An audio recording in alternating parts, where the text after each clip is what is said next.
Hello everyone, Samantha here. I pray all is well with you. In this video, I'm going to be doing a Bible journaling page on a devotional I read here from May 17th. This is devotional is called Perfect Peace, a 365 daily devotional, and it's by Dayspring. There's not a list of authors here. Maybe it's various authors that they use, but there's no mention here of the author. So, Perfect Peace, a 365 daily devotional from by Dayspring. Dayspring's a publisher, and so I'm going to be using that. I'm going to be using the stickers. Most of the stickers that I'll be using on my Bible journaling page is stickers that I created. These are printed out on copy paper. Let me see, make sure I'm in frame. Yeah. They printed out on copy paper with the exception of this one, which is on clear sticker paper. And this one is on cardstock. I'm going to be using some washi tape, a sticker from a sticker pad, fake sticker pad that I bought a long time ago. I don't even know if I still have the cover to these, but if I do, I'll leave the link in the description section for the name of the company, because I will have to look through some other loose sticker sheets I have. And then there's this sticker pad here. Got this from Walmart some time ago. I want to use a couple of stickers from there. You see it's blue and pink I'm using. I would like to use this Post-it or another prayer jot or note jot sticker if I could find one. That let me see right here real quick. Let me see if I have but it got a prayer jot on it, so I might go ahead and do some layering with it. It's this kind, but a big one. I'll see. Let's see right there. And then a glue pen to put down the stickers, since I use copy paper instead of sticker paper. And then creative devotion pens and Bible journaling pen, and this, what's this? Sarasa pen by Zebra. I really like this pen. Been using it so much the ink is about to be finished. Alright, so yes, and I think I mentioned my interleaved. I'm going to use my interleaved journaling Bible. I think I mentioned that, I'm not sure. Okay, so with that being said, I'm going to go ahead and start the journaling process in my Bible journal page, on my Bible journal page, and I'm going to read the devotional as I'm showing the process. Okay. May 17th. What weighs on your mind today? What is pulling your spirit in different directions and wearing you out? Dear one, God knows about them all, and He understands that you are weak and can only handle so much at one time. That's why He promises to help. He will carry your burdens for you. There's no time or weight limit to make Him say, enough. You've reached your quota for the day. His strength is limitless, and no amount of trouble is too complex or hard for Him. He finds great pleasure in helping and caring for your every need. But you first got to cast them into His hands, then trust and rest in knowing He's got them under control.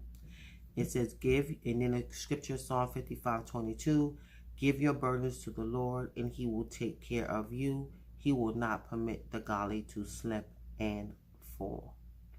And so, I'm not going to be using this verse, Psalm 55:22, in my Bible journaling. I am going to use verse Psalm 118:24. This is the day that the Lord has made. Let us rejoice and be glad in it.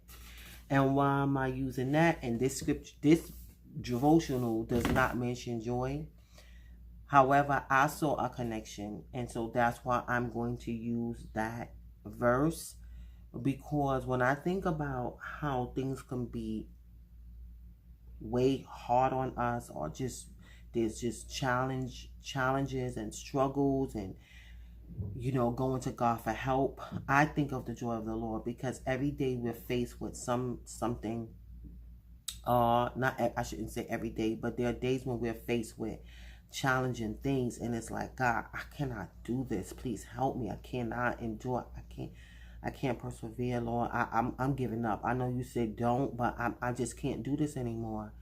And then I see God just develop joy in me, and me, like Nehemiah told the Jews when they were repenting and crying, that's a whole nother context of what they were going through. But still, the thing with the statement that he made, I see as apropos to my situation. That is, the joy of the Lord is your strength. The joy of the Lord is your strength. And I think that can be in any context. It's just that the fact that God's joy, the joy of the Lord is your strength. And I know when I know I can take my burdens to the Lord, cast my cares on him, he's not going to say, oh, away from me. You're coming to me too much, enough already. I'm encouraged. And his joy just stirs up within me, which is a fruit of the Spirit.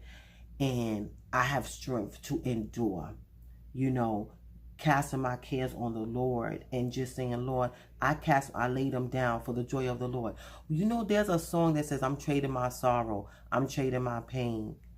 I'm laying them down for the joy of the Lord. That song just came to me. And so, yes, give and say, God, here are these cares.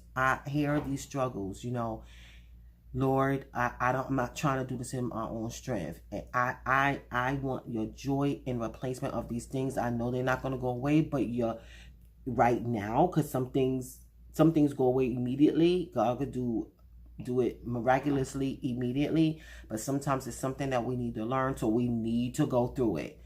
We need to learn through it. We need not just go through it, but learn through it. And he gives us joy, which is his strength to endure and persevere, right? So I see a connection with joy when I read this devotional.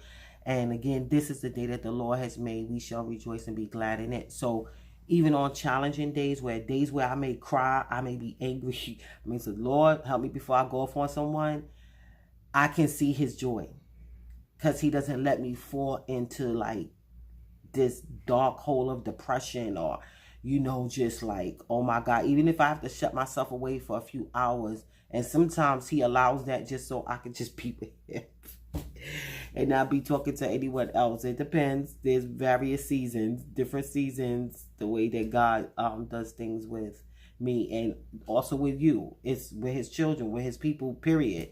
Whether we can really pinpoint it or not, that's our daddy deals with us, right? So the joy of the Lord, day by day, I'm going through stuff, encounter stuff, but the joy of the Lord is my strength. I can still rejoice. And you say, that's an oxymoron. How could you rejoice and be crying? Yes, you can do both, because God says he catches our tears in a bottle. So we might be crying, but inside we're not dismayed. We're not cast down. And that's the thing. We're human. We're going to feel pain. We're going to feel angry at times. We're going to feel hurt. Just because we are Christian, it doesn't mean that we're exempt of these emotions. Like, I had to learn that. I was told before, oh, you shouldn't be feeling this. Like, what? Are you nuts? Like, I had to learn, like, that is not of God. Like, God made us with an array of emotions, and we're going to, if you think you're never going to cry again, look, Jesus wept. Okay, but he knew that he was going to raise Lazarus from the dead. He knew it was already better, but he still wept, right? So we have to, God has to help us keep this thing in his perspective, because I've heard some craziness, and I've preached some craziness, and I've said some craziness, but I just thank God that today's a new day, and he's always teaching us, like, right? So yeah, this is the day that the Lord has made. We shall rejoice and be glad in it. God is my glory and the lifter of my head. So even though I'm going through things, his joy is still there, because his joy is not an emotion. It's a fruit of the Spirit.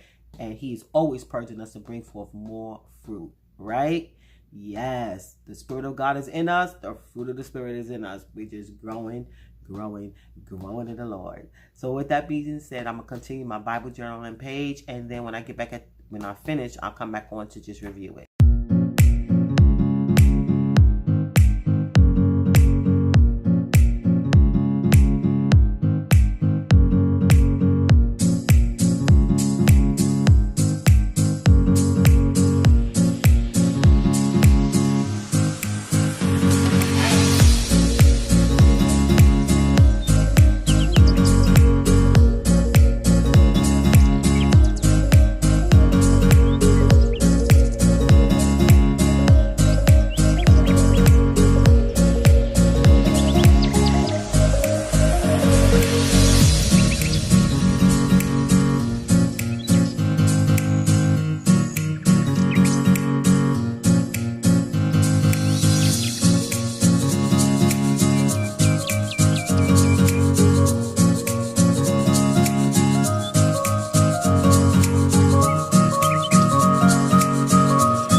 Okay, so I'm back, and really quickly, let me just say I could not use all these elements that I had.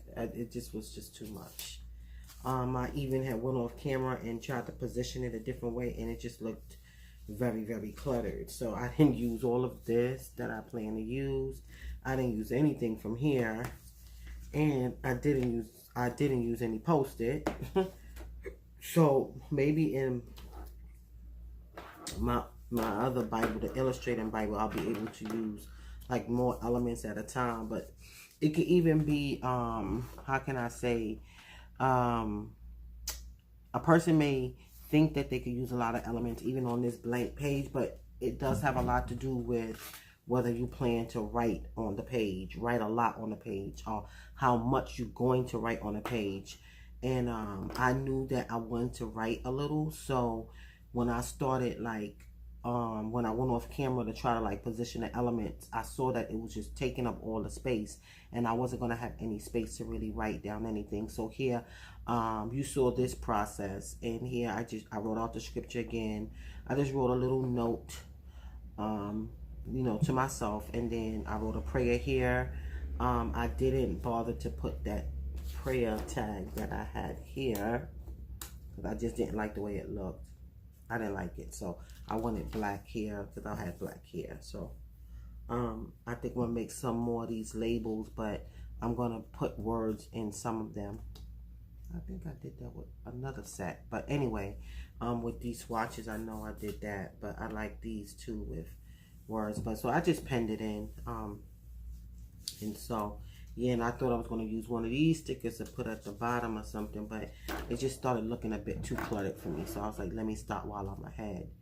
And then up here, I realized I could have just, because I had a struggle like positioning the blue washi tape. And then I said afterwards, I was like, I should have just did the whole line of washi and then put the sticker down on it. That would have been easier. But I think I was thinking about like, I don't know what I was thinking, but then later on I said, well, somebody may say, you know, you save washi tape, but it's very little, but still, right? Waste not, want not. So anyway, but so for the pink one, I just lift up as you can see, I just lift up the stick and just laid the pink one down instead of going through the struggle of trying to measure it and position it under the sticker. So anyway, with that being said, yeah, so that's it. Very simple page using some elements that I created. I want to use more of the things that I create along with the stuff that I bought. Sometimes it'll be just what I made. Sometimes it'll be just what I bought.